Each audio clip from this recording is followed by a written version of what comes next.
Seja bem-vindo ao RTV Notícias. O último recurso interposto por Afonso Dias, o único condenado pelo desaparecimento de Rui Pedro, a criança que na altura tinha 11 anos, foi recusado pelo tribunal. Afonso Dias tem agora 10 dias para se entregar às autoridades.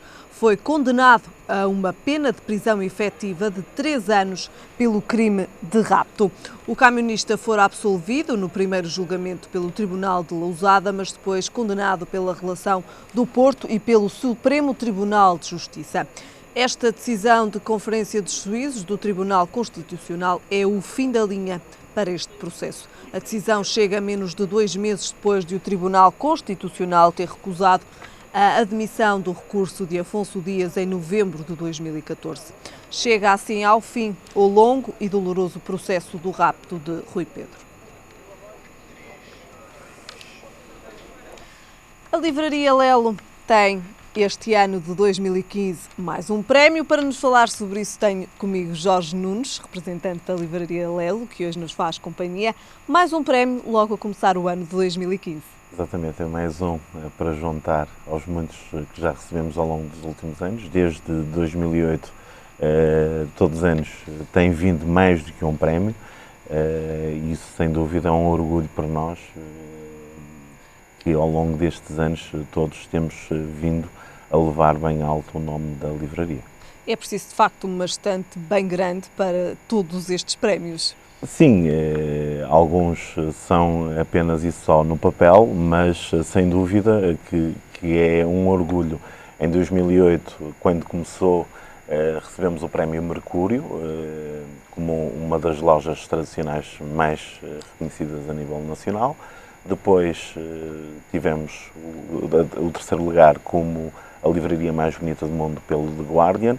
Logo de seguida seguiu-se o prémio também dos guias da Lonely Planet como também a terceira melhor livraria do mundo. A Câmara do Porto também nos gratificou com a medalha de ouro da cidade.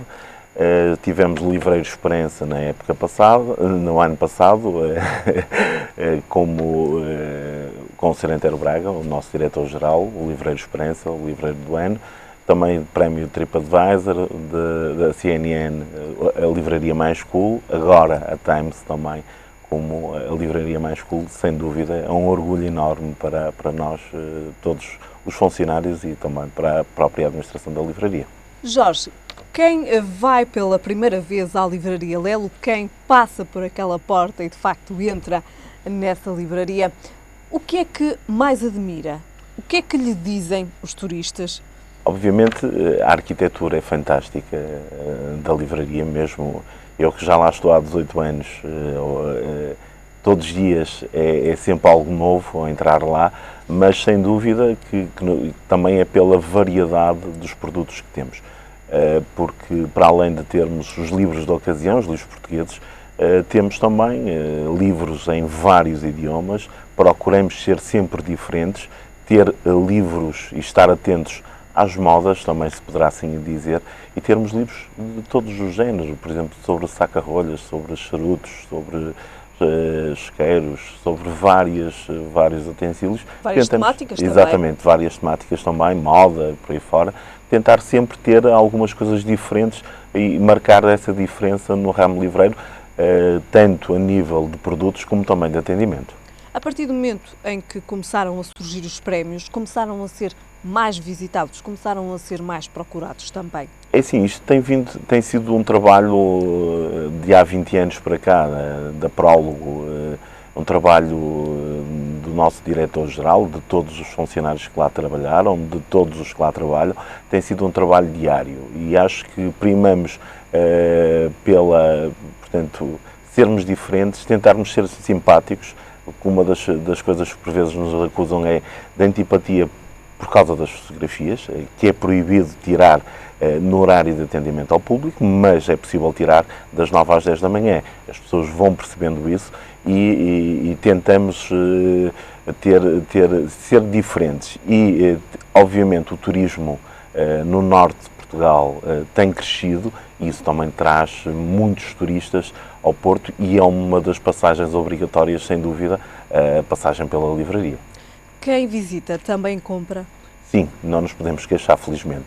Obviamente que sabemos que nos voos low cost não é possível levar muita coisa, mas há sempre uma pequena lembrança ou da livraria, ou do Porto, ou de Portugal, ou um livro que não encontraram no seu país de origem, que está esgotado e que nós o temos cá, obviamente que vão acabando sempre por comprar, e tentamos também, acima de tudo, ter autores portugueses traduzidos em vários idiomas, desde espanhol, inglês, francês, alemão, italiano, tentamos ser um bocadinho diferentes.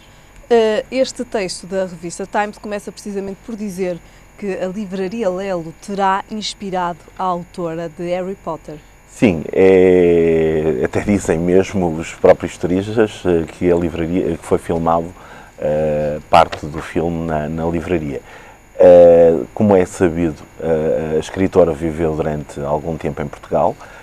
Se estivermos atentos aos livros e também ao próprio filme, vamos detectar algumas coisas que se assemelham a Portugal. Desde a capa que o Harry Potter usa, que os estudantes universitários usam. Um dos maus da fita é o Salazar.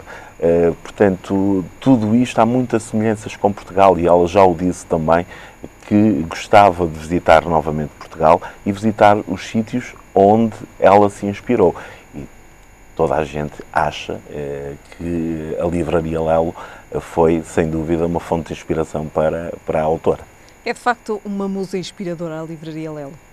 Sem dúvida. Todos nós sabemos disso, e mesmo uma das frases que eu aprendi quando fui para lá trabalhar, eu só sei que nada sei, e por isso acho que é sem dúvida um sítio de inspiração para toda a gente. Inspiração, beleza e história. Sim, tem muita história. Aquela casa tem muitas histórias também. E é sem dúvida um sítio lindíssimo que todos os dias nós acabamos por descobrir sempre algo ao entrar naquela loja.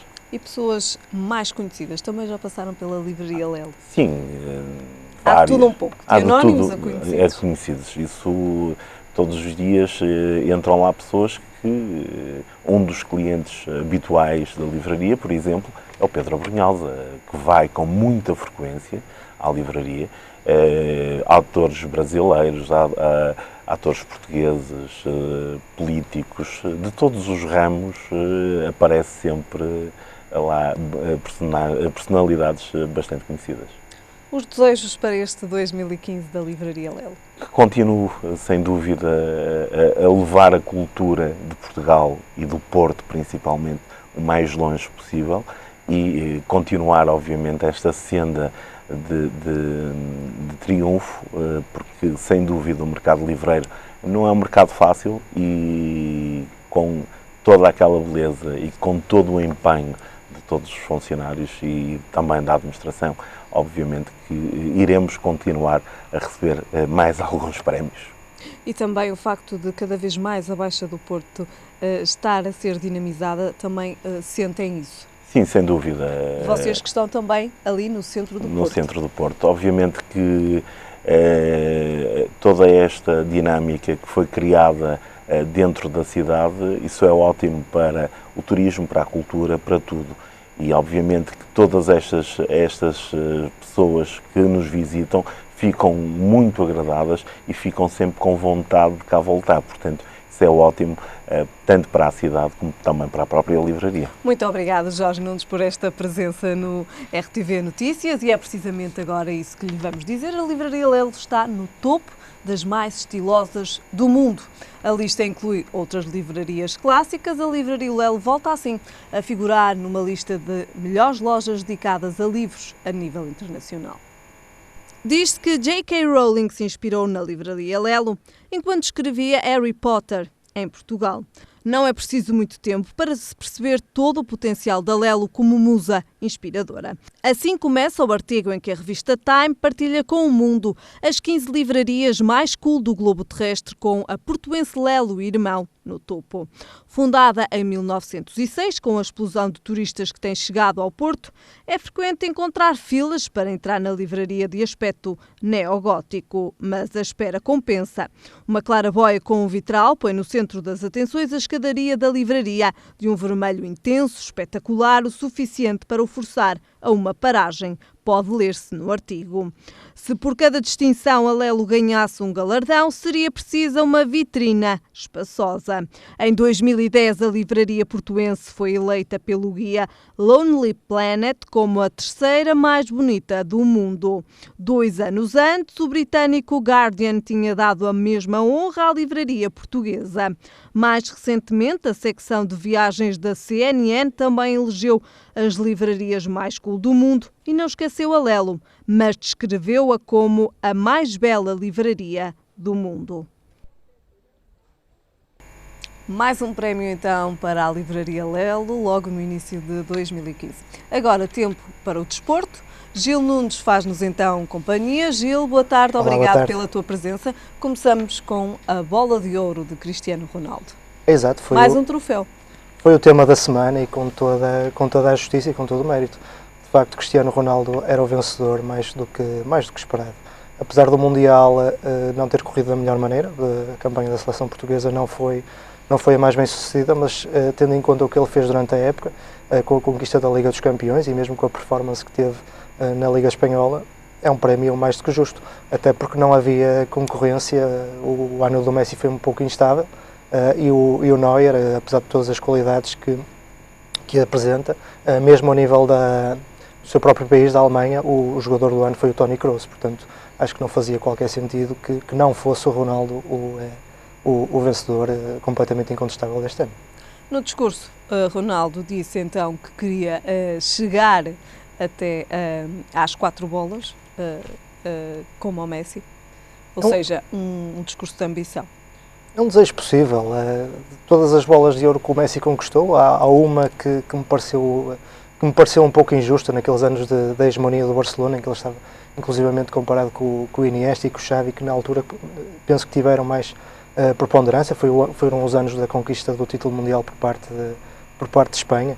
Seja como for, penso que Ronaldo poderá atingir. Tem 2 adversários que lhe podem chegar aos calcanhares. Um é o Neymar, que se continuar com o seu processo evolutivo e com a sua preponderância também na equipa do Barcelona, pode morder os calcanhares ao Ronaldo, muito embora seja difícil. Um caso mais provável contra mim é o Gareth Bale. O Gareth Bale é um jogador com características também algo semelhantes ao Ronaldo. Apesar de não estar com os 2 pés, é um jogador com muita potência, com muita força no arranque, que joga muito bem de cabeça, que tem evoluído muito. E esse sim, mesmo na era pós-Ronaldo e Messi, que certamente haverá, o Gareth Bale será uma das futuras bolas de ouro. Duvido que também para o ano consiga fazer ainda frente ao Ronaldo ou ao Messi, mas será um nome que, evoluindo e também tendo em conta a conjuntura, no futuro será certamente uma das minhas apostas. Neymar também? Sim, mas eu aposto mais no Gareth Bale, mesmo para no futuro conquistar uma bola de ouro. Se tivesse que apostar o meu dinheiro, apostava mais depressa no Gareth Bale. Sim. Mas também isto depende muito da conjetura e de quem vai ganhar os títulos e da performance a nível de seleções. É sempre uma aposta muito de risco. James Rodrigues venceu o prémio para melhor golo do ano. Poderá também ser outro dos potenciais candidatos à bola de ouro no futuro mais longínquo? Poderá ser, preciso ver que o James Rodrigues ainda não tem uma carreira, também fruto da sua idade, não tem uma carreira tão consolidada como os nomes que dissemos anteriormente. O James Rodrigues, há um ano atrás, estava no Mónaco, fez um Mundial absolutamente brutal pela Colômbia, foi distinguido agora com o melhor golo, mas mesmo a nível da preponderância no Real Madrid, as suas performances, o seu score ao nível de golos, a nível de assistência, ainda está um pouco distante. Eu penso que só dentro de 4 ou 5 anos, também numa análise um pouco arriscada, que poderemos pensar se o James poderá ou não lá chegar, mas é um nome que certamente, se tivéssemos que atribuir uma bola de ouro jovem, certamente seria James Rodrigues. Certamente que seria James Rodrigues. Foi também um prémio bem atribuído, o melhor golo do ano. Isso é sempre muito subjetivo. Eu gostei muito do gol feminino da jogadora irlandesa. Acho que foi um gol muito instintivo e muito bonito em termos estéticos. O gol do James Rodrigues, que, tendo em conta que foi numa competição, num campeonato do mundo, num jogo a eliminar, penso que pesou mais até em relação ao gol do Van Persie, que não era um jogo a eliminar. Foi também aquele domínio do peito e o remate muito instintivo e muito cheio de vontade. Penso que foi um prémio justo. Penso que até a distinção do ano anterior tinha sido o gol do Matites contra o Futebol Clube do Porto. Também é um gol muito parecido. E mais uma vez um pé esquerda a triunfar neste troféu do gol mais bonito do ano. Voltando então à atribuição da Bola de Ouro a Ronaldo, de facto o Ronaldo é um nome que leva Portugal mais além. Sim, para além de toda a sua performance desportiva e de ser um exemplo para os mais jovens, de ter crescido sempre em situações adversas e ter conseguido contornar os obstáculos, Ronaldo é também um exemplo para outras áreas. Quais sejam as áreas da nossa vida, o Ronaldo é um exemplo de superação. Isso, como ele dizia nesta semana também na entrevista que deu no Football Talks, Portugal devia se promover mais os seus produtos, promover mais os seus agentes. Penso que é uma mensagem positiva e o Ronaldo, acima de tudo, transmite uma mensagem muito positiva de otimismo que penso que é a mensagem adequada, tendo em conta as características deste país. Muito bem. Gil, o rescaldo da jornada? O rescaldo da jornada começava com o Braga Sporting.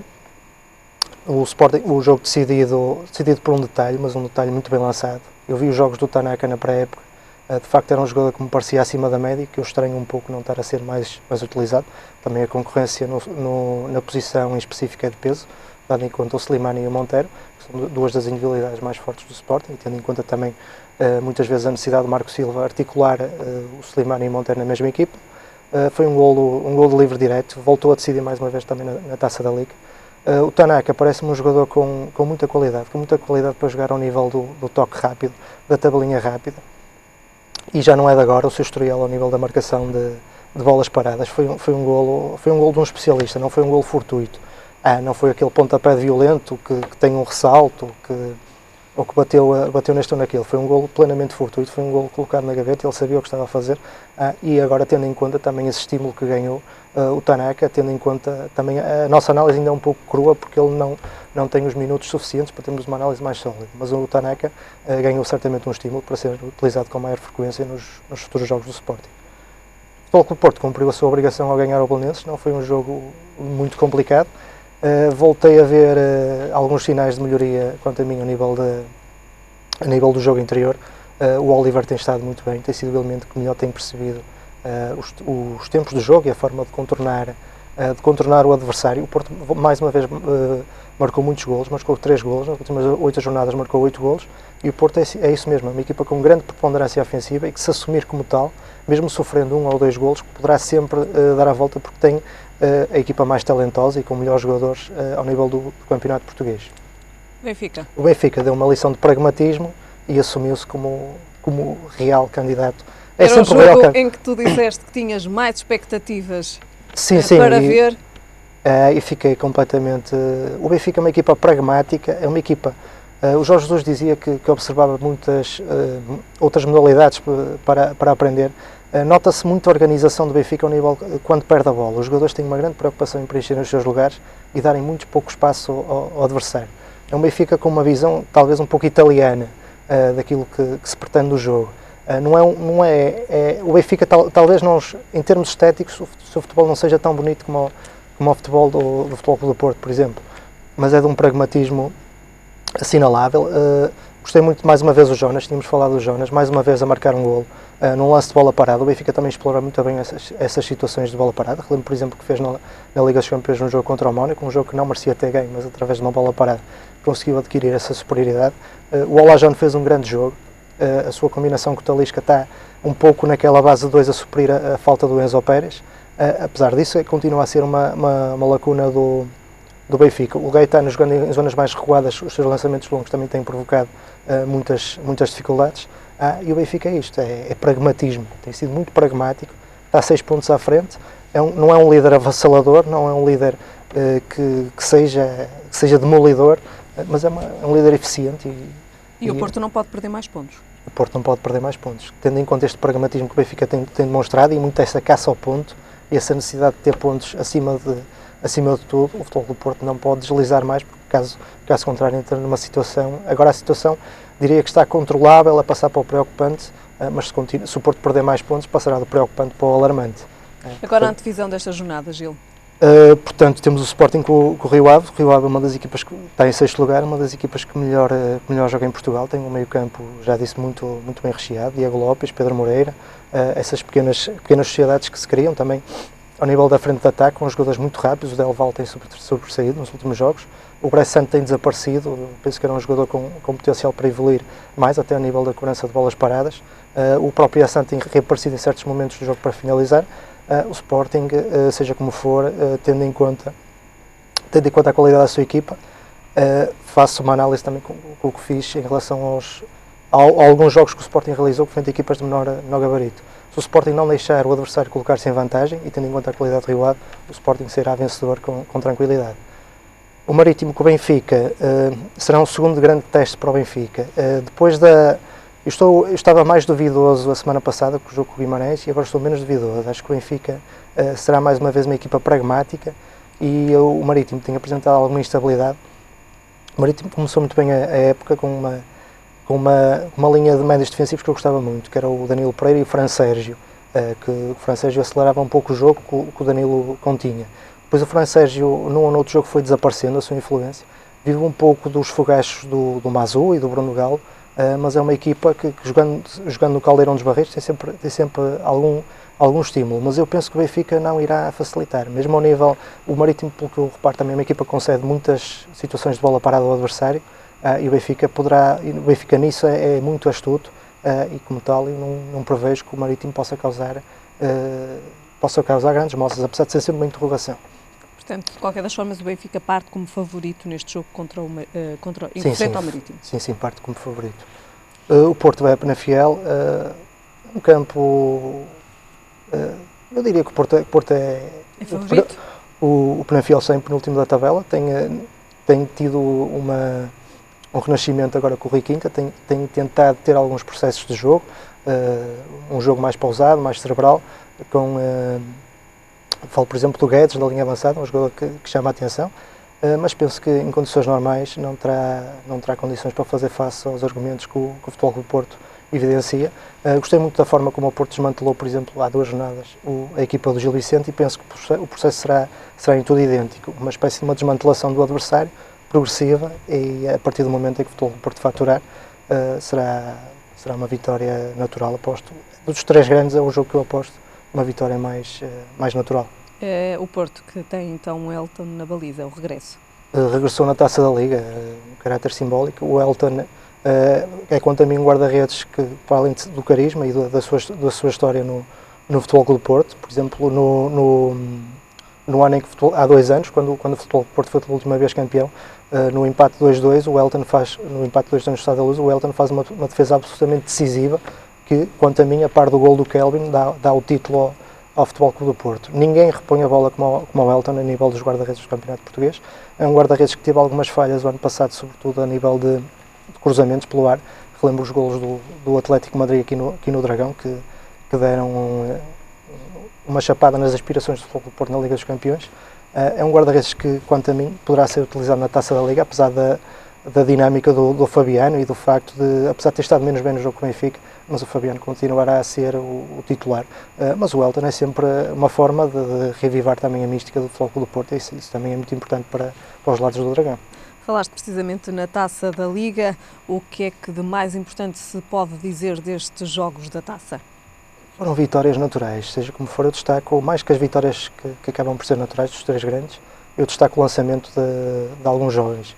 No Sporting, o Ryan Gold mostrou que é um jogador com muita capacidade. Gostei muito da forma como ele foi decisivo no gol do Tanaka, mas a forma como ele se movimenta, mesmo para desmantelar blocos baixos e blocos médios baixos, é um jogador muito inteligente no passe e que, se continuar com o seu processo evolutivo, poderá ser e penso que foi uma contratação acertada por parte do Sporting, um pouco na lógica do que o Porto fez com o Iturbe, mas é um jogador que está a ser muito bem trabalhado na equipa B, e com paciência e com moderação poderá ser um jogador muito importante.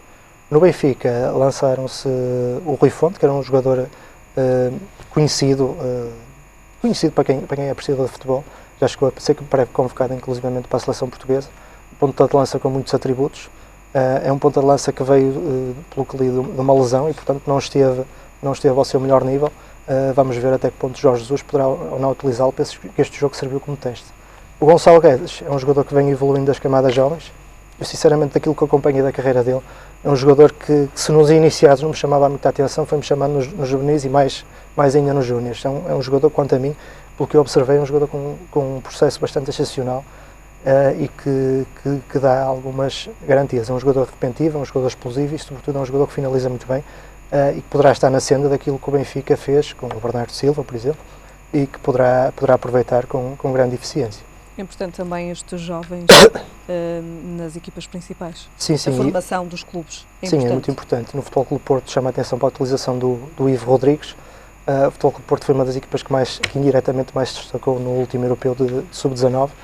Teve, quanto a mim, a melhor linha avançada do torneio, com o André Silva e com o Ivo Rodrigues. Desta vez foi lançado o Ivo. Um extremo que aparece muito bem ao segundo posto a finalizar, marcou vários golos ao nível das camadas jovens assim mesmo.